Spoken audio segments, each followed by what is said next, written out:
Hello everyone, welcome to Rai classes. Today I will start the new series of the mathematics. The name of this series is quadratic equation. तो बच्चों इससे पहले हम आप लोगों के लिए क्वाड्रेटिक इक्वेशन का 2 वीडियो ऑलरेडी अपलोड कर चुके थे। वो आपका एक तरह से बेसिक था, है ना। अब आते हैं क्वाड्रेटिक फार्मूला जो प्रूव करने के बाद अब मैं इसको देखना चाहता हूँ कि ये क्वाड्रेटिक इक्वेशन आपका क्या है, ये रियल रूट्स दे रहा है कि नहीं। उसको वेरीफाई करने के लिए हम एक टर्म है वो है नेचर ऑफ रूट्स। ठीक है बच्चों, तो आज हम नेचर ऑफ रूट्स पढ़ाने जा रहे हैं कि नेचर ऑफ रूट्स क्या होता है। ठीक है, तो नेचर ऑफ रूट पढ़ने के लिए आपके पास 3 टर्मिनोलॉजी है, वो आपसे यहाँ पे देखेंगे। तो रूट्स को पता करने के लिए सबसे पहले बच्चों नेचर ऑफ रूट्स पढ़ना पड़ा। तो हम पहले रिकॉल कर लेते हैं कि क्वाड्रेटिक इक्वेशन का स्टैंडर्ड इक्वेशन क्या होता है। अगर वो स्टैंडर्ड इक्वेशन हो गया तो उसको हम वेरीफाई करेंगे क्वाड्रेटिक फार्मूला से, देन हम उसके बाद नेचर ऑफ रूट्स पता चलते हैं। तो बच्चों ये नेचर ऑफ रूट्स क्यों पढ़ते हैं, हम इसलिए पढ़ते हैं कि कोई भी क्वाड्रेटिक इक्वेशन जो बच्चों होते हैं वो उसका रियल रूट्स निकलता है कि नहीं। क्यों? क्योंकि बच्चे बहुत सारे इक्वेशन ऐसे हैं जिसके रूट्स नहीं निकलते हैं, तो हम नेचर ऑफ रूट्स से पता चल जाता है कि इसका रूट्स है या नहीं, रियल रूट्स। ठीक है बच्चों, तो क्वाड्रेटिक इक्वेशन का स्टैंडर्ड इक्वेशन क्या होता है बच्चों, ax² plus bx plus c equal to 0। एक बार हम रिकॉल कर लेते हैं, जो फार्मूला मैंने डिराइव किया उसको भी वेरीफाई कर लेंगे, देन हम उसके बाद नेचर ऑफ रूट पे चलेंगे।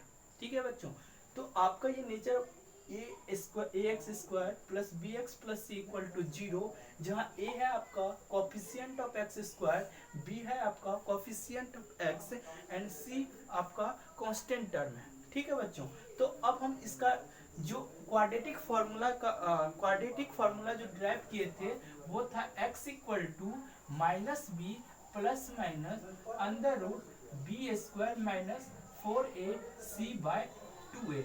ठीक है बच्चों, ये मैंने इक्वेशन डिराइव किए थे ऑलरेडी फर्स्ट वीडियो में, आप इसको देख लेना। और इसको देखने के बाद इसके हेल्प से हम क्वाड्रेटिक इक्वेशन का मैं नेचर ऑफ रूट्स जो रूट्स निकलते हैं क्वाड्रेटिक इक्वेशन का वो हम निकालेंगे। तो बच्चों यहाँ पे क्या था, इस टर्म को मैंने मान लिया था b² माइनस 4ac। ये डिटरमाइंड करता है बच्चों नेचर ऑफ रूट्स का। ठीक है, इसलिए इसका एक स्पेशल नाम दिया जाता है, उसका नाम है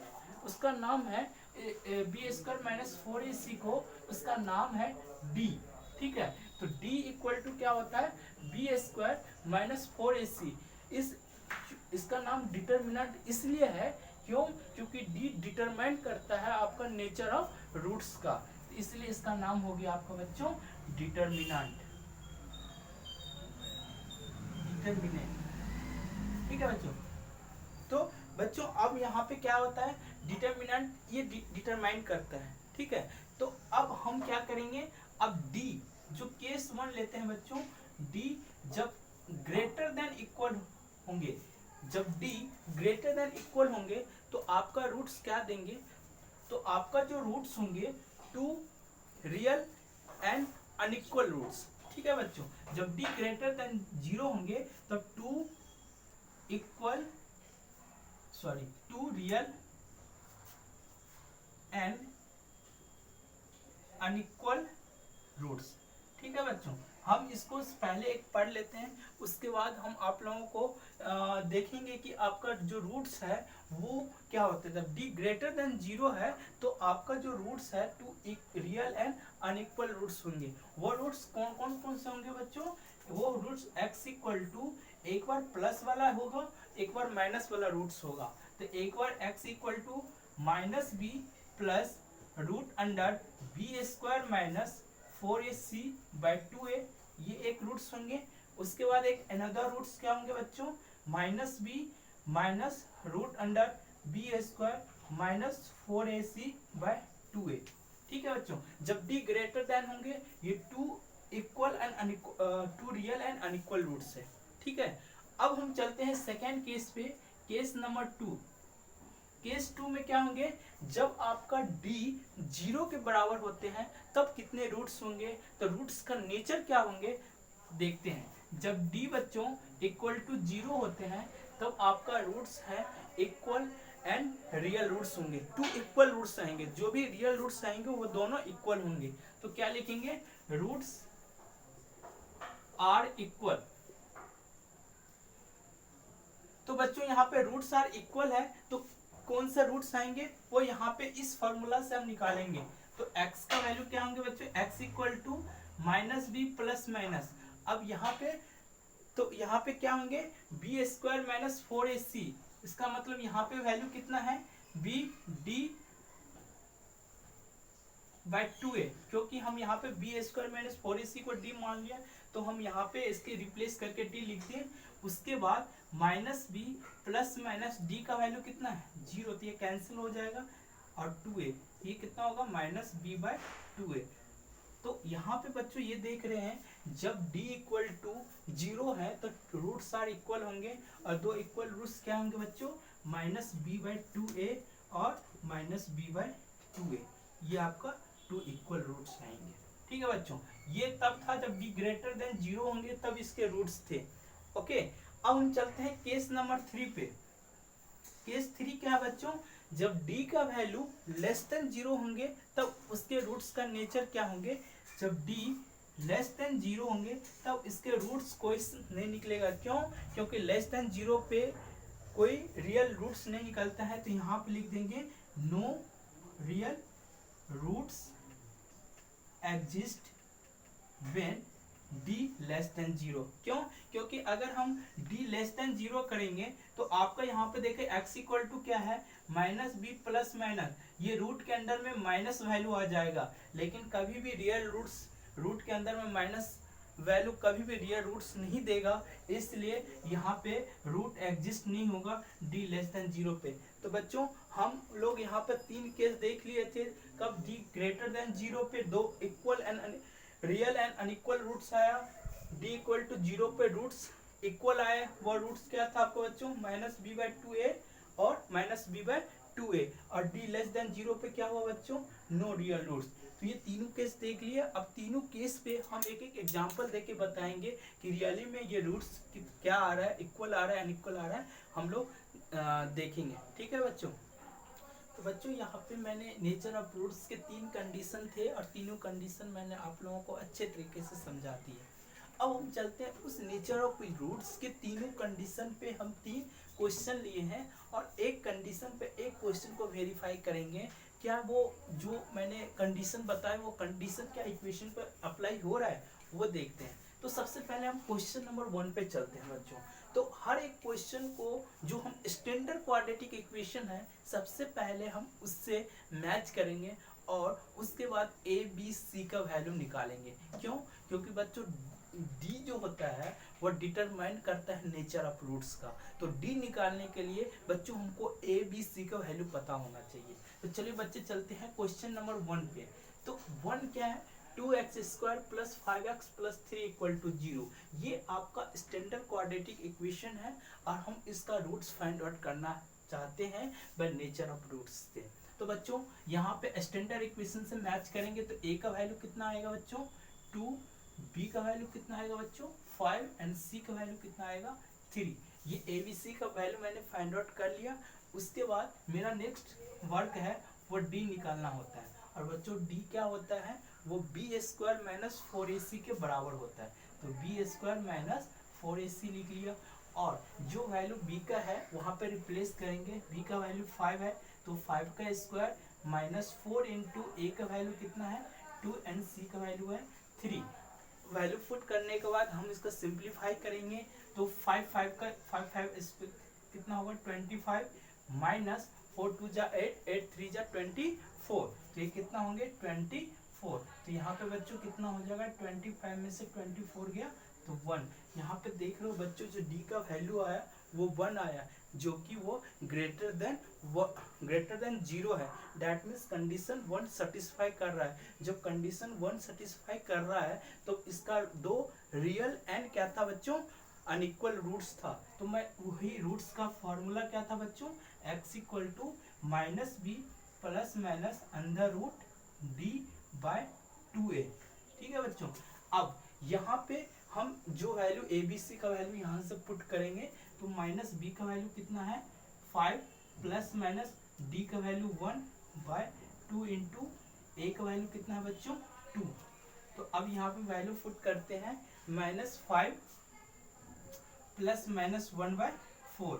अब यहाँ पे एक रूट्स आएगा प्लस वाला और एक रूट्स आएगा माइनस वाला, तो x इक्वल टू क्या होंगे बच्चों -5 प्लस 1/4 और एक आएगा -5 माइनस 1/4। तो बच्चों यहाँ पे -5 में से +1 गया तो कितना बचेगा -4/4 और यहाँ पे -5 अब -1 कितना होगा बच्चों -6/4। तो बच्चों यहाँ पे कितना होगा रूट्स x इक्वल टू कितना हो जाएगा -1 और यहाँ पे कैंसिल आउट करेंगे 2 2 जा 4 2 3 जा 6 तो -3/2। ये आपका बच्चों दो रूट्स आ गया जो कि अनइक्वल है। तो केस 1 में यही था, जब d का वैल्यू ग्रेटर देन 0 होगा तो दो अनइक्वल एंड रियल रूट्स निकला जो कि यहाँ पे निकल गया। तो इस तरीके से हम किसी भी क्वाड्रेटिक इक्वेशन का नेचर ऑफ रूट्स निकालते हैं। तो बच्चों अब चलते हैं क्वेश्चन नंबर 2 पे। तो बच्चों अब चलते हैं क्वेश्चन नंबर 2 पे। क्वेश्चन नंबर 2 पे से हम फिर स्टैंडर्ड इक्वेशन से मैच करेंगे और ए का वैल्यू निकालेंगे। ए का कितना होगा बच्चों a equal to 3, b equal to -2 and c equal to 1/3। बच्चों ए बी सी का वैल्यू जैसे ही फाइंड आउट हो गया हम d निकालेंगे। d इक्वल टू कितना होंगे b² -4ac। तो b का वैल्यू यहाँ पे पुट कर दिया -2 का होल स्क्वायर -4 इंटू a का वैल्यू कितना है आपका 3 एंड c का वैल्यू कितना है 1/3। 3 3 कैंसिल आउट हो जाएगा, -2 का स्क्वायर करेंगे तो कितना होगा बच्चों 4 -4 इक्वल टू 0। अब यहाँ पे वैल्यू d इक्वल टू 0 हो गया बच्चों, जो कि केस नंबर 2 का कंडीशन था। जब d का वैल्यू 0 हो जाएगा तब रूट्स क्या निकलेंगे बच्चों, दो 2 इक्वल रूट्स आएंगे, 2 इक्वल्स एंड रियल रूट्स। बच्चों ऑलरेडी पढ़ा चुके हैं केस 1 2 3, तो ये केस 2 का कंडीशन था 2 इक्वल एंड रियल रूट्स निकलेंगे और उस रूट्स का वैल्यू भी मैंने फाइंड आउट कर चुका था x इक्वल टू कितना -b/2a। तो यहाँ पे कितना होगा दो वैल्यू निकालेंगे -b/2a क्योंकि दोनों इक्वल रूट्स हैं। तो अब यहाँ पे b का वैल्यू फाइंड आउट करेंगे कितना है -2/2 इंटू a का वैल्यू कितना है आपका 3 माइनस इंटू -2/2 इंटू 3। तो बच्चों यहाँ पे x का वैल्यू क्या आएंगे माइनस माइनस प्लस 2/6 इंटू 2/6, तो 1/3 इंटू 1/3। तो बच्चों फाइनली x का वैल्यू क्या हो गया x इक्वल टू 1/3 इंटू 1/3।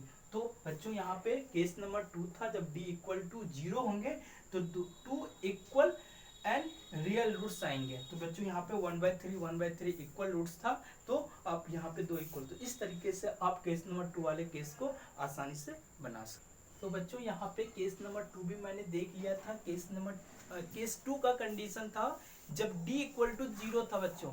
अब हम चलते हैं क्वेश्चन नंबर 3 पे। ये क्वेश्चन आपके लिए बहुत इजी होगा, क्यों? क्योंकि सबसे पहले हमको कंडीशन चेक करना है। जैसे ही आपका d का वैल्यू आ गया तो आप ये डिटरमाइन कर सकते हैं ये केस 1 का होंगे, केस 2 का होंगे, केस 3 का होंगे। तो चलो बच्चों हम चलते हैं क्वेश्चन नंबर 3 पे। ये आपको बताना है कि ये कौन से केस में लाइक करता है और इसका रूट्स क्या आएंगे। ठीक है बच्चों, तो यहाँ पे अगर हम standard equation ax² plus bx plus c equal to 0 से मैच करेंगे तो a का वैल्यू क्या होंगे बच्चों 2, b का वैल्यू क्या होंगे -4 और c का वैल्यू क्या होंगे 3। तो हम यहाँ पे चलते हैं a इक्वल टू क्या होंगे 2, b इक्वल टू -4 और c इक्वल टू 3। तो इस तरीके से बच्चों यहाँ पे a b c का वैल्यू मैंने फाइंड आउट कर लिया वो स्टैंडर्ड इक्वेशन से। ठीक है, अब हम क्या करेंगे, ये ए बी सी जैसे ही निकल गया जो हम डिटरमिनेंट निकालेंगे जो डिटरमाइन करेगा नेचर ऑफ रूट्स का। ठीक है, तो अब हम डी निकालेंगे। डी इक्वल टू क्या होते हैं बच्चों b² -4ac और b का वैल्यू कितना है बच्चों -4 का होल स्क्वायर -4 इंटू ए का वैल्यू कितना है 2 इंटू सी का वैल्यू है 3। तो अब यहाँ पे b -4 का स्क्वायर करेंगे तो कितना होगा बच्चों माइनस माइनस प्लस हो जाएंगे 4 4 जा 16 -4 2 जा 8 है ना 8 3 जा 24। तो तो यहाँ पे देखो बच्चों, यहाँ पे 16 में से 24 जा रहा है तो इसका निगेटिव होंगे, तो इसका वैल्यू होंगे -8। अब बच्चों जब d का वैल्यू -8 आता है तो ये कौन से केस में लाइक करेगा बच्चों, ये केस 3 में लाइक करेगा। जब केस 3 का कंडीशन हम पढ़े थे, केस 3 क्या थे बच्चों, जब d लेस देन 0 होता है तो नो रियल रूट एग्जिस्ट करता है, नो रियल रूट्स एग्जिस्ट करेगा, तो इसका रियल रूट्स निकलता ही नहीं है। तो हम यहाँ पे क्या लिखेंगे बच्चों, जब d लेस देन 0 होगा तो real roots not exist, real roots not exist. तो बच्चों आप यहाँ से कभी भी जब d का वैल्यू लेस देन 0 होता है तो रियल रूट्स नहीं देता है, वो कौन सा रूट्स देगा, वो इमेजिनरी रूट्स देगा, जो कि आप हायर क्लास में पढ़ेंगे। तो अंडर 10 तक आप हमेशा रियल रूट्स, रियल नंबर के बारे में पढ़ते हैं, तो d लेस देन 0 पे वो रूट्स नहीं देता है। तो इस तरीके से बच्चों यहाँ पे हम 3 क्वेश्चन लिए, 3 केस को अच्छे से समझा दिए। तो आप इस पर नेचर ऑफ रूट्स पे बहुत सारे क्वेश्चन बनाएंगे। अगर इसमें डाउट होता है तो आप कमेंट सेक्शन में आप कमेंट कर दीजिएगा, मैं आपको उसका सॉल्यूशन जितनी जल्दी हो सके प्रोवाइड करेंगे। और एक और बात है, अगर आप ये वीडियो आपको अच्छा लगता है तो आप वीडियो को लाइक एंड सब्सक्राइब जरूर कीजिएगा, जिसके नेक्स्ट वीडियो आप तक पहुंचे। आप कंटिन्यू इस क्वाड्रेटिक इक्वेशन सीरीज पे बने रहे और इसका लाभ उठाएं। आप ये वीडियो आप बेसिक से हाई लेवल तक जाएगा और हमेशा जुड़े रहें। तो इस वीडियो को स्किप मत कीजिएगा, शुरू से लेकर लास्ट तक देखिएगा, जिससे कि आपको हर एक चीज़ की जानकारी आपको लगे। तब जय हिंद, जय भारत।